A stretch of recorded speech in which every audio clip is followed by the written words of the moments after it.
Enggak, diangkat anak itu sama siapa? Sama Habib Salim. Habib Salim. Sedangkan antum siapa? Ya, Antum siapa? saya Ahmad nama saya. Enggak, asli Habaib antum bukan? Apa? Antum Habaib bukan?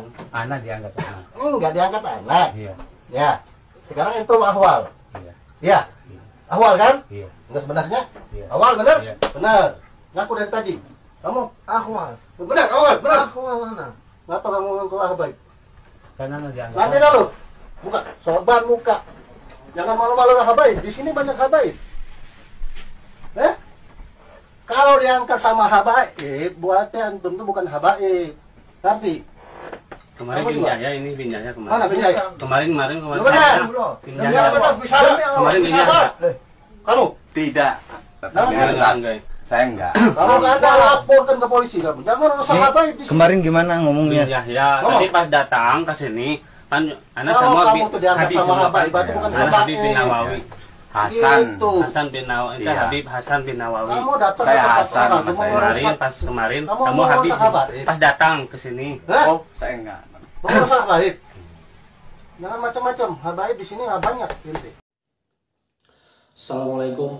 Kita sudah simak cuplikan video bersama-sama arogansi seorang oknum Habib kepada Kiai Pribumi. Tidak hanya mengintimidasi seorang oknum Habib tersebut, juga ringan tangan kepada Kiai Pribumi. Dan ini sungguh sangat berbahaya kalau dibiarkan. Video ini ada sebelum tesis Kiai Imad. Untuk lebih jelasnya, bagaimana apa yang disampaikan Kiai Imad agar tidak gagal paham, agar kita tidak konslet, simak videonya awal sampai akhir. Dan jangan lupa nanti komen di kolom komentar, kita diskusi bagaimana pendapat saudara semuanya setelah menonton cuplikan video ada seorang oknum Habib yang berbuat tidak sepantasnya. Oleh sebab itu, mari kita simak videonya bersama-sama. Selamat menonton. Kita tinggal menghancurkan penjajahan spiritual, pengakuan orang-orang yang merasa lebih mulia dari orang lain. Ini bahaya bagi keagamaan masyarakat Islam. Dalam ajaran Islam, inna dina indallahil Islam, sesungguhnya agama yang paling mulia adalah agama Islam. Dan dalam Islam orang yang paling mulia itu adalah orang yang paling bertakwa. Inna akramakum indallahi atqakum. Bahwa sesungguhnya orang itu bukan dilihat kemuliaannya dari keturunan siapa dia, dilihat dari pangkatnya, dilihat dari banyaknya uang, tidak, tapi dilihat dari takwanya. Semakin dia bertakwa, maka dia semakin mulia di hadapan Allah Subhanahu wa ta'ala. Tidak ada di dalam Islam orang dilihat dari keturunannya. Dia mau keturunan siapa saja, kalau dia bertakwa, maka dialah yang paling mulia. Inilah ajaran Islam dan inilah ajaran Pancasila, sila kedua, kemanusiaan yang adil dan beradab. Jangan mau dibohongi bahwa Anda lebih rendah dari mereka dan mereka lebih mulia dari Anda hanya berdasarkan pengakuan bahwa mereka sebagai keturunan Nabi. Apalagi yang mengaku itu keturunan palsu, yang DNA-nya tidak terkonfirmasi, nasabnya tidak ada di kitab nasab, nama-namanya dalam kitab sejarah. Iyyaka na'budu wa iyyaka nasta'in. Kepadamu ya Allah kami menyembah, dan kepadamulah ya Allah kami memohon pertolongan. Manusia haruslah dua keadaan dalam dirinya sebagai hamba Allah. Dia harus iyyaka na'budu, dia juga harus iyyaka nasta'in. Zahiran wa batinan Abdullah subhanahu wa ta'ala. Iyyaka na'budu adalah menyembah Allah zahiran, dia berpuasa, dia salat 5 waktu. Tetapi iyyaka nasta'in ini adalah fi'lul qalbi. Iyyaka nasta'in isti'anah, memohon kepada Allah pertolongan, adalah fi'lul qalbi la ya'lamuhu illa huwa wallahu subhanahu wa ta'ala. Amin ya Allah ya rabbal alamin. Kalau orang mau menuju Shiratal Mustaqim, Shiratal Mustaqim di dalam surah Al-Fatihah itu didahului oleh iyyaka na'budu wa iyyaka nasta'in. Tidak bisa iyyaka na'budu saja sampai kepada Shiratal Mustaqim. Tidak bisa iyyaka nasta'in saja sampai kepada Shiratal Mustaqim. Orang yang bisa berkata ihdinas Shiratal Mustaqim tunjukkanlah jalan yang lurus adalah orang-orang yang sebelumnya iyyaka na'budu wa iyyaka nasta'in. Kalau dia hanya iyyaka na'budu, tidak pernah dalam hatinya memohon isti'anah kepada Allah, pertolongan kepada Allah, maka dia tidak akan bisa sampai kepada siratal mustaqim. Apa itu siratal mustaqim? Siratal ladzina an'amta 'alaihim ghairil maghdubi 'alaihim waladdallin. Jalan orang-orang yang kau beri nikmat. Siapa orang-orang yang kau beri nikmat? Minan nabiyyin was-siddiqin wasyuhada was-salihin. Para nabi dan para wali-wali Allah, siddiqin, orang yang sangat jujur. Raine karo atine padha, iku siddiq. Wong raine bagus, atine Allah. Raine bagus, atine elek. Itu tidaklah menjadi siddiq. Siddiq itu zahiran wa batinan. Dia sifat mubalaghah, siddiqun. Sifat mubalaghah saduqun, saddaqun, siddiqun, misdaqun, sadiqun. Lah ini siddiqin, orang-orang yang jujur. Kemudian orang-orang yang hanya iyyaka na'budu, kayak Wahabi. Wong Wahabi ku iyyaka na'budu ini luar biasa. Allahu Akbar, Allahu Akbar, langsung tamu ditinggal. Wong Wahabi langsung wudu, sholat, tamu melongo ke derek. Ada lagi orang yang cuma iyyaka nasta'in. Min Allah berkuat. Allah, Allah, Allah, pori-pori ini banyak Allah. Tapi sholat kalau gelem, ya. Sholat kalau gelem, iki wong iyyaka nasta'in doang, tapi orang iyyaka na'budu. Iki masih akeh bu, masih akeh pak uang sing iyyaka nasta'in, tapi orang iyyaka na'budu. Kadang-kadang dheweke iku lebih baik kedelengnya dalam akhlak daripada uang sing iyyaka na'budu. Orang lakukan salat, tapi orang lakukan korupsi. Anak uang sholat melulu, tapi korupsi. Lesing iki sing bagus nanti ku, uang lakukan salat, orang korupsi. Tapi uang sholat baik, korupsi bagus nanti. Laka sing bagus. Orang yang sholat tapi dia korupsi tidak bagus. Orang yang tidak sholat tapi tidak pernah korupsi tidak bagus. Karena dia tidak bisa mencapai siratal mustaqim, jalan yang lurus. Jalan yang lurus hanya bisa dicapai oleh siapa? Iyyaka na'budu wa iyyaka nasta'in. Orang yang mau menyembah Allah dalam zahirnya dan dalam hatinya ada kepasrahan, butuh kepada Allah, zikir dheweke, maca ijazah saking Mbah Hasyim Asy'ari. Ini yang dibaca tadi, bro. Ini yang dibaca wiridan tadi, wiridan Mbah Hasyim Asy'ari yang jarang orang tahu, tapi Kiai Rosyid dapat ijazah dari muridnya Mbah Hasyim Asy'ari. Alhamdulillah. Mana itu Kiai Rosyid? Ini yang hadir semua diijazahkan ya. Jadi sanadnya langsung bisa ke Mbah Hasyim Asy'ari. Cari wiridan harus yang sanadnya jelas. Sing sanadnya ora jelas, anak wonge tapi laka sebenarnya mah. Aja dicukut wiridanane. Aran binanu laka wonge aja. Lah orang bakal manfaat, orang bakal barokah. Wonge laka di hadaratine laka wonge, ana makame doang makamnya kan palsu. Begina apa? Lah ari Mbah Hasyim Asy'ari mah, Mbah Hasyim Asy'ari lu ngening tebuirang, ya makame ana. Tulisanane masih ana, risalah ahli sunnah wal jamaah. Anak-anaknya masih ana. Ijazah Bukharinya banyak muridnya, mungkin sekarang cucu-cucunya. Cucu muridnya masih ada. Kalau saya cicit, saya ngambil sanad Bukhari dari Tebuireng. Di rumah guru saya dari Tebuireng, paman-paman. Tapi saya tidak cukup, saya nyelinap ngaji di Tebuireng tanpa orang Tebuireng tahu. Kiai Habib masih ngajarin kitab Sahih Bukhari, saya ngaji di Tebuireng wong tebuirang orang bodoh kita ngaji tebuirang Sahih Bukhari ning Kiai Habib bari didorong-dorong kelawan kursi roda.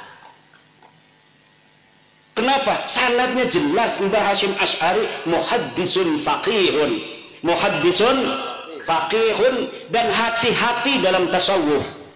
Mbah Hasyim Asy'ari sufi, tapi hati-hati dalam tasawuf. Tidak sembarangan tasawuf Mbah Hasyim mau. Kenapa? Karena tasawuf qad ikhtalata minha bil falsafah.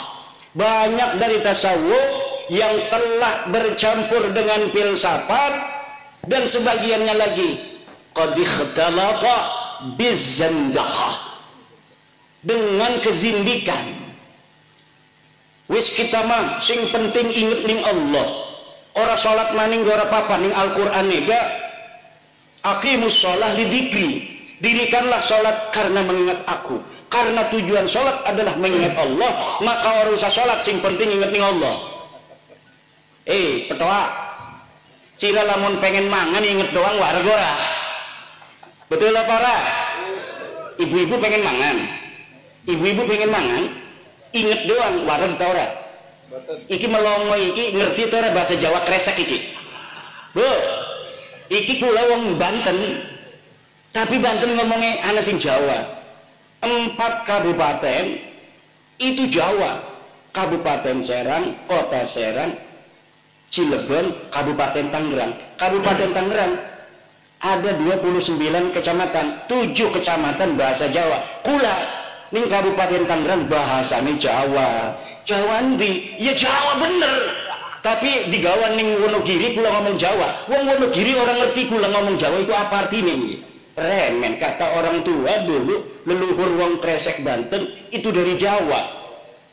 Sudah sekitar 1570 sampai sekarang 2024 wis 500-an tahun 500-an tahun misalnya ning Banten barang balik ning Wonogiri ngomong Jawa ngakune orang ngerti ngomong Jawa asale sing Wonogiri.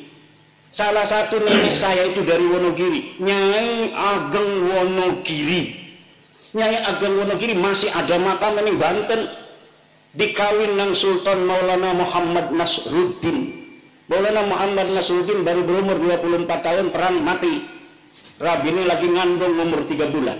Coba lamun umpamane waktu iku rabine orang ngandung, Kesultanan Banten putus. Ning zaman Sultan Maulana Muhammad Nasruddin sultan ketiga dari Banten. Tapi alhamdulillah ketika deke perang mati, rabine lagi meteng wong Wonogiri. Kemudian dua anak arane Abdul Qadir. Abdul Qadir dari Sultan Abdul Mafakhir Mahmud Abdul Qadir. Barang dari Sultan arane dawa. Kudune mah presiden kita ke Prabowo Subianto. Ketika jadi presiden dua arane. Presiden Prabowo Subianto Manto Putra. Supaya keren Pak Bupati. Coba kalau di Tangerang udah Pak Bupati sini. Di Tangerang itu kalau bupati yang definitif itu selain diangkat oleh gubernur, dilantik gubernur, itu juga ada pelantikan budaya. Ada dewan adat, kemudian setelah dia dilantik oleh apa namanya itu gubernur atau Mendagri, nanti ya dia dikasih gelar adat juga. Gelar adat oleh pemangku adat. Kebetulan saya ketua pemangku adat di Kabupaten Tangerang.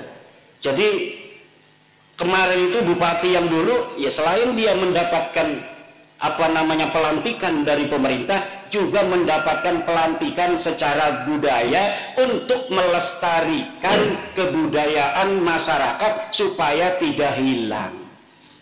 Nah, seperti tadi ini marhaba. Ini marhaba ini jangan sampai hilang. Karena ini adalah kebanggaan kita sebagai masyarakat Jawa. Masyarakat Jawa punya harga diri. Harga dirinya dari apa? Dari budayanya. Kalau ada kebudayaan kita yang kita warisi dari nenek moyang, itu namanya heritage. Apa namanya? Heritage.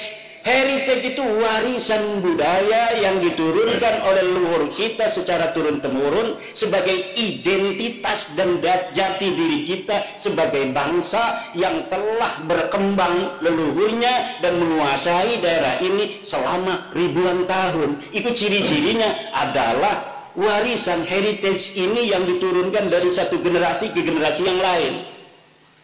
Tidak bisa musuh-musuh itu menjajah kita apabila kita masih kekeh untuk menjaga warisan budaya itu. Selama mereka itu belum bisa menggantikan budaya kita, berarti kita masih menang. Tapi kalau mereka itu sudah bisa untuk mengganti budaya kita dari A sampai Z, termasuk bagaimana cara kita mengekspresikan rasa cinta kepada Nabi Muhammad dan ahli bait Nabi, mau diganti oleh budaya mereka yang mereka bawa dari tanah leluhur mereka, padahal mereka kesini mau numpang makan karena di sana nggak ada padi, di sana nggak ada pohon, di sana nggak ada ketela, dia kayak kurang makan, wedus bae wis padalah kasusun ini kana. Akhirnya dia kayak gelatih pangan ning di, ya tidak ada lagi jannatun fid dunya, Indonesia jannatun fid dunya. Surga yang ada di dunia ini adalah Indonesia. Malam hari ini kita beristighosah untuk menjaga Indonesia. Coba, wong desa Blitar yang dulu Insinyur Soekarno, ya, iki kiai iki lagi nongkrong kita ngomong nasam kau dingin Gus, isku nomor kabeh wis putus nasam bega. Kiai, ini kan tempat lahirnya Insinyur Soekarno, betul nggak? Makamnya pun wis ditakdirakan nang Allah mati ning Jakarta, wis dikubur ning Bogor, tapi leluhur orang-orang Blitar di mana dia dilahirkan di sini terus ning Allah peninjauan kembali. Ya Allah, kita mengajukan peninjauan kembali ke mahkamah kuburan. Ini putra kami Soekarno, kenapa dimakamin di Bogor? Dia lahirnya di sini. Tolong ya Allah, rubah itu di Lauhil Mahfuz, di mana dikatakan lahir di Blitar, mati dan diwapak dan dikubur di Bogor. Tolong ganti itu yang ada di Lauhil Mahfuz. Akhirnya Allah itu kan yamhullahu ma yasha wa yusbit. Allah bisa menghapus takdir aja gegabah. Allah bisa menghapus takdir wis ditentukaken. Maka digerakkanlah akhirnya kita bangsa Indonesia untuk memindahkan jasad Bung Karno dari Bogor kembali ke kampung halamannya di Blitar ini. Aja macam-macam wong Blitar. Wong Blitar ini presidennya se-Indonesia. Presiden pertama se-Indonesia, tapi aja sombong dingin, presiden kedua wong Banten. Siapa namanya? Saprudin Prawira, yang bisa menyelamatkan Indonesia ketika Soekarno sedang di penjara. Saudara, siapa dia? Saprudin Prawira Negara bin Pangeran Hatab bin Sultan Aliuddin Raja terakhir Banten. Orang kalah kita ya. Ibu tuane wong Padang, wong Banten kan uangnya orang pati open. Ibunya dia aslinya orang Banten, bapaknya asli orang Banten, ngomongnya Jawa, lahir ning Kaujon, uangnya wong Anyer. Tapi ketika sudah wafat, dibiarkan aja.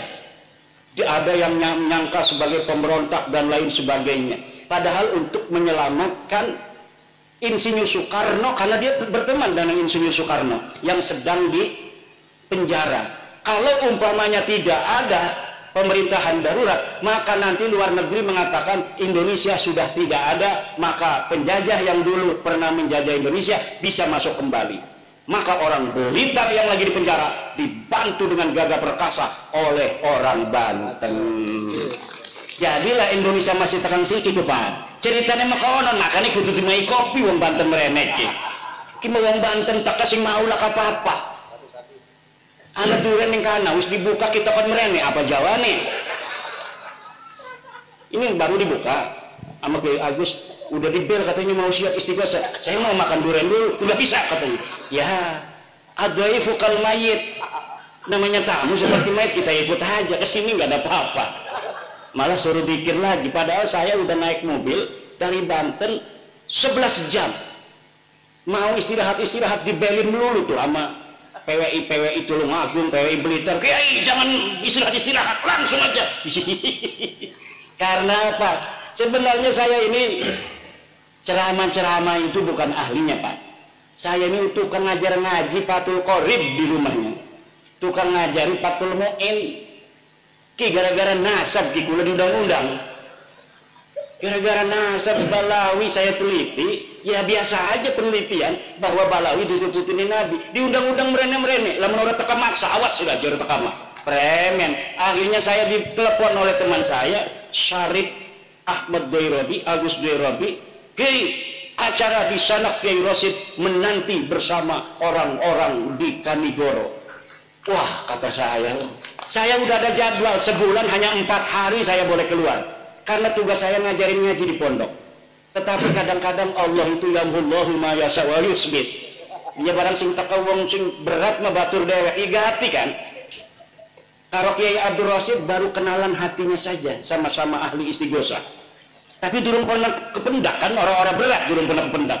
Tapi kalau Syarif Dairobi mah kulane kependak bae. Jadi ora enak. Wong sing berteman itu punya hukuk, alaihi hakun, mempunyai hak. Lahu wa alaihi hakun. Akhirnya walaupun saya sudah ada jadwal 4 hari di Lampung, tidak lagi nerima yang lain. 1 bulan Februari ini terpaksa ini merene doang ki, sing 11 jam sing Banten merene, besok balik maning. Allah hanya pengen kependak karo ibu-ibu yang cantik-cantik, keluarga besar Presiden Soekarno. Ini kita ini malam ini mau apa namanya istighosah mendoakan bangsa Indonesia karena lagi bahaya iki. Akeh sing ngadu domba. Presiden kita diadu domba supaya pecah kongsi. Presiden Prabowo diadu domba karo Pak Jokowi. Pak Jokowi diadu domba karo Bu Mega. Ibu Mega diadu domba karo SBY. SBY diadu domba karo Fufu Fafa. Macem-macem lah. Kata Pak Prabowo, jangan pisahkan aku dan dia. Gak mau. Pak Prabowo itu orang cerdas, bos. Orang mau misahin Pak Prabowo dengan Pak Jokowi nggak bisa. Orang memisahkan Pak Jokowi Bu Mega nggak bisa. Kedelengin doang orang akur gak. Semuanya hatinya demi bangsa dan negara Indonesia. Orang-orang yang sudah ditakdirkan Allah di atas. Untuk apa? Untuk menjaga, untuk menjadi pemimpin bangsa. Pasti di dalam hatinya ada kecintaan kepada bangsa dan negara Indonesia. Semuanya saya yakin tidak mau bangsa dan negara Indonesia ini hancur, kembali ke zaman dahulu kala. Masing-masing daerah gawe kerajaan dewek. Blitar gawe kerajaan sendiri, Tulungagung bikin kerajaan sendiri, Solo bikin kerajaan sendiri, Banten bikin kerajaan sendiri. Masing-masing gampang diadu domba, masing-masing gampang peperangan. Sekarang ini ketika sudah ada Indonesia, saudara, kita ini aman, tentrem, kertara harja. Agar jadi malaikat kabeh mau bisa korupsi setitik karena kena mau manusia aja. Ini tujuannya pemimpin kita Pak Prabowo untuk bangsa negara, Pak Jokowi untuk bangsa negara, Pak Ibu Megawati untuk bangsa negara, SBY untuk bangsa negara, Gus Dur untuk bangsa negara, Pak Muhaimin untuk bangsa negara, PBNU untuk bangsa negara. Tapi manusia kabeh tujuannya baik, tapi kita lamun bisa mesin ngarep mekononku iku arane manusiawi, Bu. Ngerti teh boten minggir-minggir mekenen ki. Bu, semuanya untuk bangsa negara kita. Tetapi karena manusia itu wataknya itu seperti watak asalnya. Asalnya manusia itu adalah dari sperma, Bu. Sperma itu kalau kita belajar ilmu biologi, kita ini belajar ilmu biologi ketika ning sanawiyah, betul. Ada zigot segala macam, bahwa manusia ketika dia itu menjadi sperma itu jumlahnya jutaan masuk ke rahim wanita, tapi yang nyampe pertama hanya yang paling cepat nyampenya inilah ke dinding rahim wanita yang akan menjadi anak, yang lainnya itu mati. Kenapa? Karena kalau sudah ditempatin satu, yang lain nggak bisa. Jadi manusia itu asalnya musabakoh. Manusia itu, nih sekarang ini kitalah yang terbaik dari saudara-saudara kita yang jumlahnya jutaan itu. Waktu malam-malam abah kita, karo emak kita kok. Kitalah yang pertama, yang terhebat. Kemudian kita menjadi segumpal darah. Kemudian jadi segumpal daging, kemudian dibentuklah oleh Allah, laki-laki atau perempuan, dikasih nyawa oleh Allah, dilahirkan.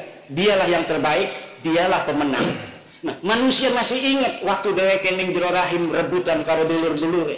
Maka walaupun tujuannya bagus semua, tapi ada persaingan. Itu persaingannya namanya persaingan politik. Persaingan politik itu wajar. Tapi tidak bisa diadu domba untuk menyengsarakan rakyat, nggak bakal mau mereka. Mereka itu hanya mau bersaing politik dengan tujuan sama, yaitu demi bangsa dan negara. Lah musuh-musuh ini ngadu domba agar negara kita hancur. Rela apa tidak kalau ada orang mengadu domba pemimpin-pemimpin kita agar bangsa dan negara kita hancur? Lawan apa lawan? Hancurkan apa tidak? Hancurkan itu orang-orang yang mau mengadu domba Bapak Prabowo dan Bapak Jokowi, yang mau mengadu domba Bapak Jokowi dan Ibu Mega, yang mau mengadu domba Ibu Mega dengan SBY, yang mau mengadu domba Bapak Prabowo dengan Bapak Gibran Raka Buming Raka. Hancurkan ya Allah, sehancur-hancurnya. Kenapa? Kalau pemimpin-pemimpin kita itu sudah bisa diadu domba, maka lemah kekuatan kita. Banten itu Pak, Banten cerita gimana?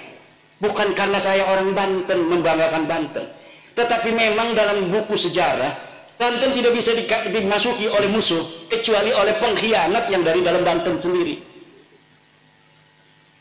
Sultan Hasanuddin ketika jadi sultan didatangi oleh siapa itu orang Belanda itu? Bukan, yang pertama kali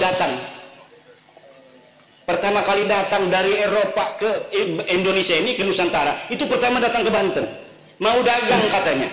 Akhirnya diterima oleh orang Banten. Pas dagang dia memonopoli, diusir sama orang Banten. Kemudian pada zaman Sultan kedua Maulana Yusuf juga diusir. Pada Sultan Maulana Muhammad tidak bisa menguasai. Pada zaman Sultan Abdul Mafahir mulai perang 1630. Pada saat Sultan Agung Tirtayasa puncak peperangan VOC Belanda dengan Kesultanan Banten. Nggak bisa menang itu musuh-musuh Banten. Tapi ketika diadu domba oleh Belanda antara ayah dan anak, akhirnya anaknya ini mau memberontak pada ayahnya. Musuh sudah ada di istana sendiri, barulah bisa ditaklukkan. Dan kelakuan seperti ini bukan hanya Banten, seluruh bangsa Nusantara itu adalah para pejuang petarung yang siap perang. Kiwang belit tapi siap perang kabeh. Senajan kedulungnya pada lemes sih kima. Kenapa? Karena bukan masa perang. Kalau masa perang semuanya ini saya yakin mau perang. Makanya kita lagi risih ini Banten sih anak pik 2 ya. Ada pik 2 ini saya itu ada ketakutan apa? Takut pemerintah nggak mau mengikuti keinginan rakyat Banten untuk menyetop pik 2. Akhirnya rakyat Banten merasa dijajah. Kalau perasaan merasa dijajah sudah hadir, saya yakin, bukan memastikan, saya yakin akan terjadi suatu huru hara. Kenapa? Ketika masyarakat di mana saja itu sudah merasa dijajah oleh orang asing, sementara dia merasa yang harusnya itu membela tidak membela, maka terpaksa yang biasa nyangkul, cangkulnya akan dibuang. Yang biasa nyoret kita, pulpennya akan dibuang, kitabnya akan ditutup. Yang biasa dagang, tokonya ditutup. Yang biasanya cuma nganggur di pos kamling, main remi, main catur, caturnya disepak. Nah ini makanya PBNU sudah mengeluarkan Bahsul Masail kemarin, bahwa menurut Bahsul Masail Nahdlatul Ulama, hasil keputusan tahun 2025 ini laut haram disertifikat. Saya memohon kepada pemerintah, Presiden, Menteri ATR BPN, Menteri KKP, dan seluruh yang terkait bahwa PBNU sekarang sudah memberikan fatwa keagamaan bahwa mensertifikat laut dengan HGB dan SHM hukumnya haram. Tolong patuhi fatwa Nahdlatul Ulama, hentikan PIK 2 di Tangerang dan seluruh Indonesia. Karena apa? Ternyata bukan hanya di Tangerang laut itu disertifikat, Bu. Di Sidoarjo ada, di Surabaya, di Madura, anak wong Madura laut wis disertifikat. Di daerah lain juga banyak, kata menteri itu. Ternyata bukan hanya di Tangerang. Makanya Tangerang yang menjadi sumbunya, ketahuan memang benar-benar daerah keramat itu. Daerah Banten kata orang tua, ini kata orang tua, mungkin kata orang Blitar, tanah Blitar keramat. Kata orang Banten, tanah Banten berkeramat. Tapi lamun dideleng-deleng ternyata aneh bener ya. Dulu Sultan Agung Mataram yang masih saudara, sama-sama keturunan Ki Ageng Pemanahan dari jalur Ibu Banten, itu mau nyerbu ke Banten. Waktu mau nyerbu niat saja, itu malamnya sudah mimpi dia itu nanahan semua sekujur tubuhnya, mimpi doang. Akhirnya dia bangun, pas bangun ini bekas-bekas nanahnya masih ada. Apa ini urusannya? Oh Sultan, jangan sampai menyerbu Banten. Akhirnya nggak jadi. Nah sekarang juga gara-gara Banten ketahuan, seluruh sertifikat laut ketahuan. Bekasi yang paling dekat dengan Jakarta itu nggak ketahuan. Yang ketahuan di Tangerang dulu. Maka tolong kepada para pemerintah, iki masyarakat saya lihat sekelibat itu sudah ada cucu Pangeran Jaga Lautan Pulau Cangkir itu yang berziarah. Itu saya melihat, karena saya kenal semua cucu Pangeran Jaga Lautan. Ada yang sudah berziarah dan bukan dari NU. Jadi banyak cucu-cucu Pangeran Jaga Lautan itu yang bukan NU. Dia masuk ke ITB, ke IPB, jadi HTI. Dia menjajakan HTI di Banten nggak laku-laku. Nah, sekarang ini kalau menjajakannya ini adalah keadilan, kalau menjajakannya keadilan di Banten karena ada pendidikan akan laku dia ini. Saya kenal karena masih saudara. Wah, udah ada nih oknum-oknum nih jarak. 2 hari lagi setelah dia jarak demo di situ. Wah, ini kemarin itu. Kenapa? Kalau jualan HTI nggak laku, tapi kalau jualan keadilan laku. Kenapa? Keadilan itu sangat dirasakan oleh masyarakat. Makanya tolong, ini kalau sudah orang-orang yang tidak cinta kepada NKRI, yang tidak cinta kepada Pancasila, Bhinneka Tunggal Ika, sudah ikut main begitu, ini pasti masyarakat itu akan mudah dibodohi, akan tidak jernih lagi cara berpikirnya, dan gampang untuk diajak menuju hal-hal yang kurang produktif untuk bangsa, negara, dan agama Islam sendiri.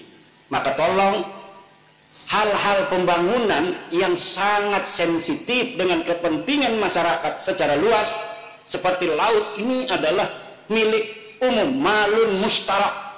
Menurut fatwa PBNU dalam Bahsul Masail Kombes dan Munas 2025 ditetapkan bahwa laut adalah malun mustarakun, harta yang dimiliki oleh semua, tidak boleh haram hukumnya disertifikat baik HGB maupun SHM. Tolong pemerintah memperhatikan hasil keputusan daripada organisasi Islam terbesar di dunia, yaitu Nahdlatul Ulama. Supaya apa? Ini orang-orang pengadu domba ini supaya tidak lagi punya jalan untuk mempengaruhi masyarakat.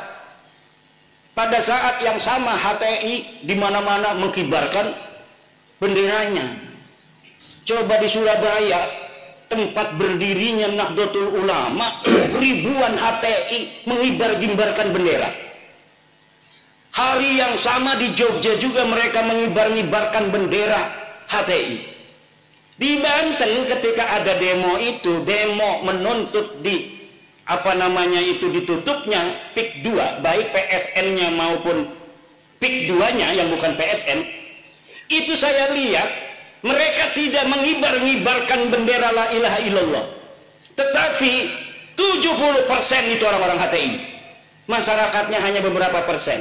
Nah, makanya ini adalah sebuah hal yang mengkhawatirkan. Kenapa? Kalau jualannya itu adalah jualan keadilan dan anti kedoliman yang sedang dirasakan oleh masyarakat sendiri, maka ini akan laris manis Tanjung Kimpul. Laris manis Tanjung Kimpul. Maka tolong ini pemerintah untuk memperhatikan. Ini Nahdlatul Ulama sudah turun loh, pakai fatwa Bahsul Masail. Saya di malam-malam di bel untuk datang ikut juga. Kata saya tidak mau ikut-ikut dulu. Nanti kalau sudah kondisinya kondusif, baru saya ikut-ikutan lagi. Sekarang iya, saya sekarang ini lebih baik bersama Nahdlatul Ulama di bawah. Ini enak sekali. Kenapa? Karena Nahdlatul Ulama hari ini sudah 56%, Bu. Dari seluruh masyarakat yang mengaku Islam, 56%-nya mengaku NU. Ini sebenarnya pun, kata sebagian teman, ini sudah dapat ngepres. Sebenarnya lebih dari 56%. Tetapi tidak baik untuk keseimbangan suatu bangsa, di mana sebuah organisasi sangat mendominasi dari jumlah kuantitas. Sebenarnya lebih daripada 60%. Tetapi ditekan. Agar apa? Agar tidak terlalu gejlok. Masa iya nanti akan bahaya sekali. Bahaya sebuah bangsa, organisasi banyak, tetapi ketika disurvei, organisasi Islam itu ada ratusan, Pak. Ratusan. Tapi pas disurvei, ada organisasi yang sama sekali tidak punya massa. Bahkan ada organisasi yang organisasinya, pengurusnya itu luar biasa. Dia acara apa saja itu aktif, bahkan sering bikin sebuah pengamatan terhadap kejadian sosial dan politik. Terkenal ketua anu, sekretaris anu. Tetapi ormas ini ketika disurvei ke bawah tidak punya massa ternyata. Tapi NU yang dirinya sendiri merasa hanya punya 90 juta. Itu Yai Said Agil Sirot kalau ditanya orang, Yai NU itu jumlahnya ada berapa? 90. Iku guling awam. Uling awal, nebak-nebakan doang, tidak berdasarkan survei. Pas tahun 2017 disurvei, saya ikut ketika presentasi tim surveyornya itu. Ketika tim surveyor presentasi dari Alpala Riset, saya melihat bahwa 130 juta 2017 itu orang mengaku dirinya NU. Itu masih sekitar 53%. Kemarin saya nggak ikut, tetapi mendengar Gus Yahya mengatakan sudah 56% orang Islam di Indonesia mengaku dirinya NU. Coba itu hitung, berapa jumlahnya orang NU yang ada di Indonesia? Dari 280 penduduk Indonesia, 89%-nya Islam. Dari 89% ini 56%-nya mengaku NU. Allah. Iki NU semakin terus nyinyirin orang, semakin gede. Mengapa? Barokah. Kayak PWI karena PWI anaknya NU. Semakin ditolak, semakin di mana-mana pengen jadi PWI. Syaratnya PWI harus bermitra di bawah NU. Ini permintaan dari mana-mana. Bahkan di Jawa Barat, kenapa kemarin itu sampai ada sedikit permasalahan organisatoris? Ketua Jabarnya itu dibekukan. Itu dibekukan bukan karena dia itu ada kesalahan yang fatal, bukan.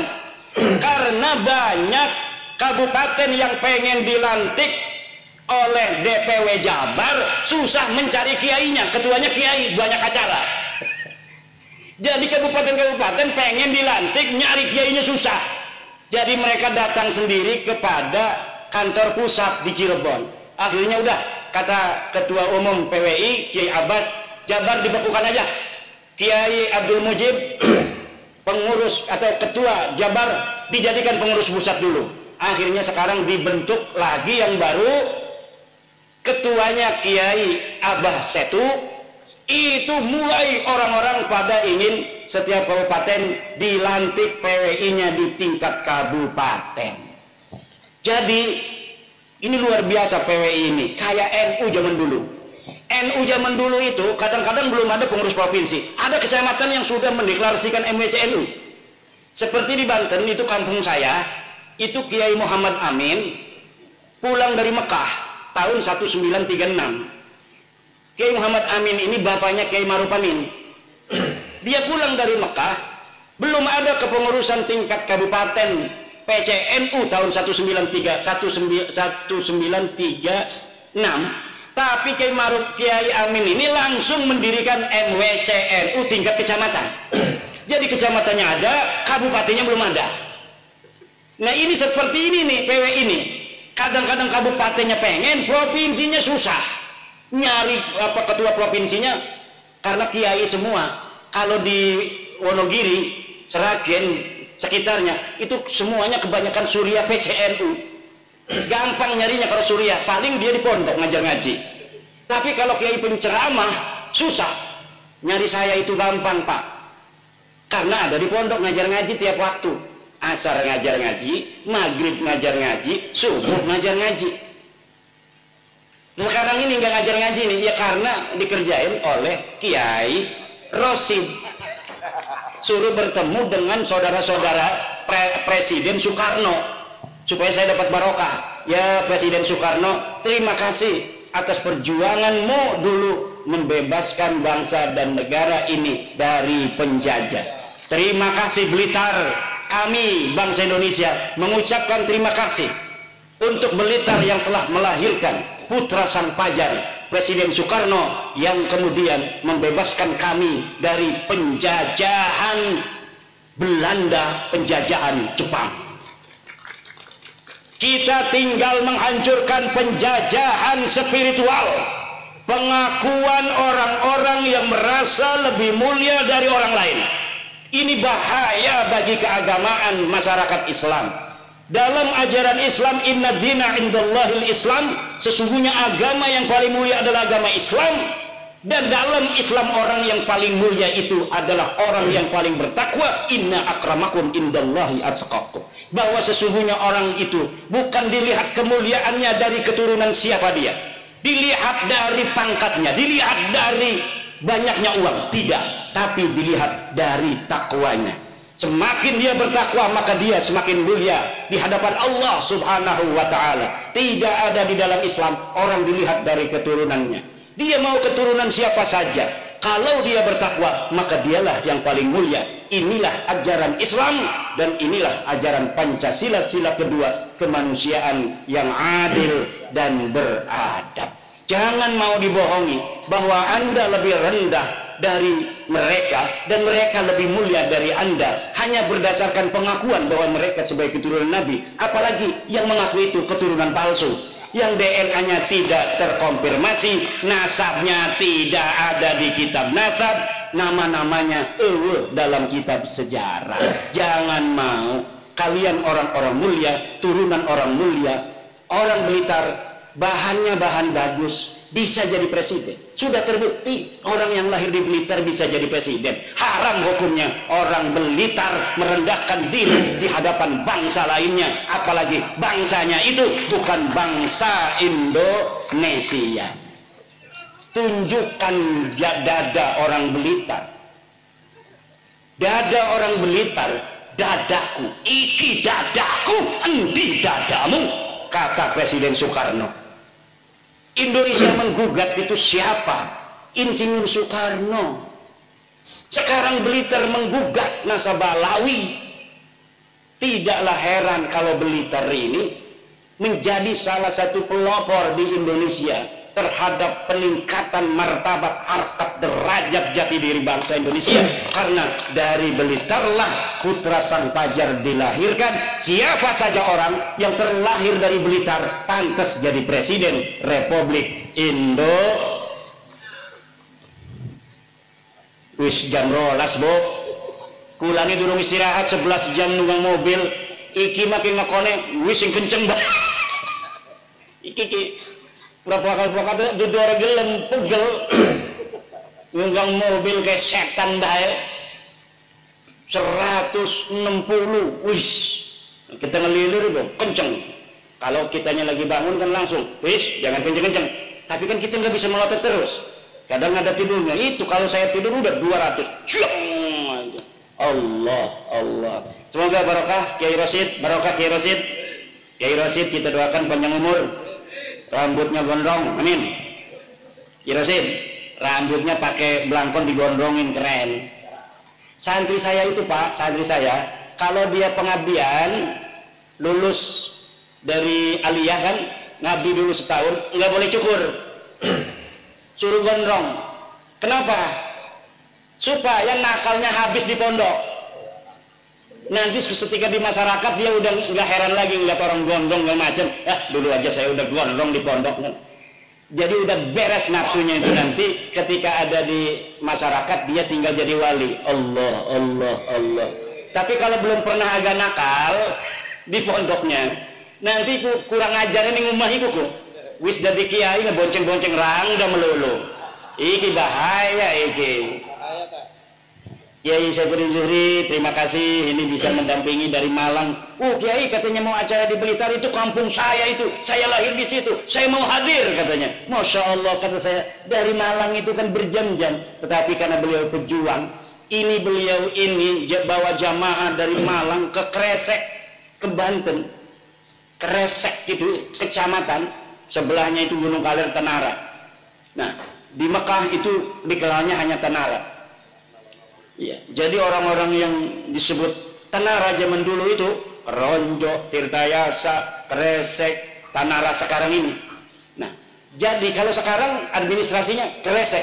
Kresek ini dari zaman dulu NU-nya sejak 1936 tertua. MWCNU tertua, melahirkan ketua NU DKI Jakarta Kiai Ahmad Syatibi tahun 70-an, ketua partai NU juga. Kemudian juga Kiai Ma'ruf Amin, karena memang daerah-daerah yang ada sanad kepada Mbah Hasyim Asy'ari, Mbah Syekh Nawawi Tanara Al-Bantani, itu biasanya langsung mendirikan Nahdlatul Ulama ketika mendengar Mbah Hasyim Asy'ari mendirikan Nahdlatul Ulama. Surabaya katanya sudah mendirikan Nahdlatul Ulama, murid-murid Syekh Nawawi Tanara. Kemudian diikuti oleh seluruh masyarakat di Indonesia membentuk kepengurusan Nahdlatul Ulama, termasuk di daerah saya, kampung saya. Cuma kalau sekarang dengan dulu, hebatan dulu. Dulu itu Ansor desa itu punya drum band. Sekarang Ansor nggak punya drum band. Kalah sama Ansor tahun 50-60-an. Karena zaman dulu itu mungkin banyak saingan, jadi lebih lebih semangat. Sekarang ini di Banten nggak ada saingan. Memang Jawa Timur ini hebat organisasi NU-nya, tetapi masih ada Muhammadiyah segala macam di kampung-kampung. Kalau di Banten NU semua, tapi organisasinya nggak terlalu jalan. Tapi Muhammadiyah nggak ada di kampung-kampung. Di kecamatan itu nggak ada, itu di kampung-kampung kecamatan pengurus Muhammadiyah nggak ada, hanya ada di tingkat kabupaten. Tapi diajak NU-nya, kalau dia ngomong bukan NU marah. Tapi PBNU suruh begini, saya NU tapi NU-nya Mbah Hasyim. Mbah Hasyim udah wafat. Sekarang Mbah Miftahul Ahyar sama Gus Yahya. Kalau sudah menentukan secara organisasi seperti kemarin tentang Ba'sul Masail, bahwa yang namanya lauk itu haram untuk disertifikat, maka kita harus ikut kalau mengaku jamaah Nahdlatul Ulama. Kalau masih pendapat pribadi, baru itu namanya pendapat pribadi, kita boleh berbeda. Tapi kalau sudah keputusan dari keputusan sebuah organisasi, itu kita harus sam'an wa ta'atan. Demikian, barokah insyaallah, banyak duitnya yang hadir di sini semuanya. Ya Allah, kasih sayangmu, keberkahanmu, jaga negara Indonesia ini ya Allah, jangan sampai kurang makan warga negara Indonesia ya Allah, jangan sampai bentrok, jangan sampai pemimpinnya bisa diadu domba oleh pengacau itu. Adili Jokowi, itu bentuk adu domba, itu bentuk adu domba. Jangan ikut-ikutan adili Jokowi. Kalau mau mengadili, laporin kepada polisi, laporin kepada KPK, laporin kepada jaksa. Itu cara kita mengadili. lu mengadili di toko ini pinggir-pinggir di dalam, ya premen tidak konstitusional. Ya kalau memang dinyatakan merasa ada salah nih Bapak Jokowi, ya silakan laporkan. Tempatnya ada KPK, terus jaksa, kemudian polisi. Lah iki mah laporan yang tembok. Adili Jokowi, ya temboknya menang baik. Lah ini adalah upaya-upaya untuk membuat kacau Indonesia, memecah belah bangsa Indonesia, dimulai dari memecah belah para pemimpin-pemimpin kita. Warga Nahdlatul Ulama senantiasa setia kepada negara kesatuan Republik Indonesia. Ibu Mega pemimpin bangsa, Pak Jokowi pemimpin bangsa, Bapak Prabowo pemimpin bangsa, Gus Dur pemimpin bangsa, NU pemimpin bangsa. Semuanya kita doakan agar senantiasa dalam lindungan Allah Subhanahu wa Ta'ala. Dan seluruh musuh-musuh bangsa Indonesia dan negara Indonesia, ahlikhum ihlakan ya Allah, ahlikhum ihlakan. Nah, terakhir mari kita sama-sama, karena ini sholawat nariyah, kita sama-sama bersolawat nariyah. Allahumma sholli sholatan kamilatan wa sallim salaman taman ala sayyidina Muhammadin alladhi tanhallu bihil uqadu wa tanfaju bihil qurabu wa tuqda bihil hawaiju wa tunalu bihil ghaibu khawat wa yustasqal ghamamu biwajhihil karim wa ala alihi wa sahbihi bi kulli lamhadin wa nafasin wa nafasin bi'adadi kulli ma'luminha. Amin ya Allah ya Rabbal. Kenapa sholawat nariyah disebut sholawat nariyah? Li'annaha tuhaqqiqul hawaija kannari 'alal hashim. Li'annaha tuhaqqiqul hawaija kannari 'alal hashim. Karena sholawat nariyah itu bisa menjadikan segala hajat kita menjadi kenyataan secara cepat seperti api terhadap dahan-dahan kering.